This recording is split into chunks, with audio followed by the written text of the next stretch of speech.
This week I've been thinking about everyday feminism and what that exactly is. So we often discuss feminism in very broad terms, I think. And at the beginning of my feminism, I used the very dictionary definition similar to the late Amanda, may she rest in peace, which is the advocacy of women's rights on the grounds of equality of all sexes.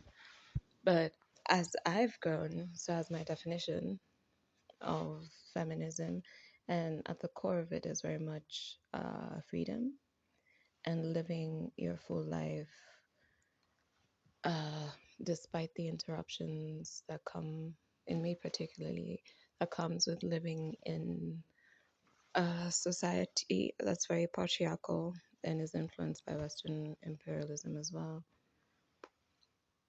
But that begs the question, what does that mean in terms of application?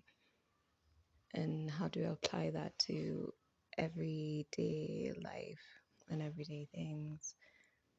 So far, I can think of a few things. I think feminism in your everyday life, it's about context.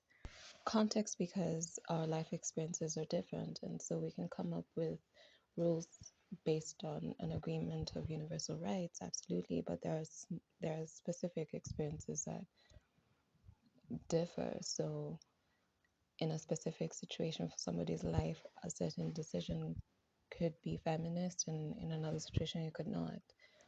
And then there's personal ethics versus community politics, which I think is something we confuse very, very, very often, where while trying to realize this idea of freedom, we confuse what's suitable for us as individuals as what is good for entire communities, which often defeats the purpose of feminism.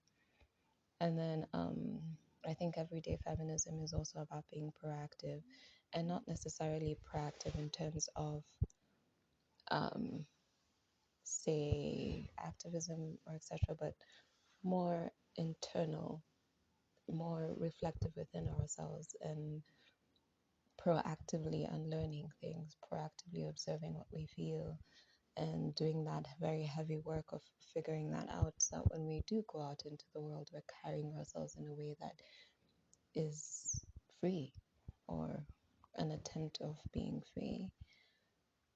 And actively listening as well to not just the group that you're in, but other groups, because feminism is also intersectional. And I think the most important part of everyday feminism would probably be being able to say you don't know.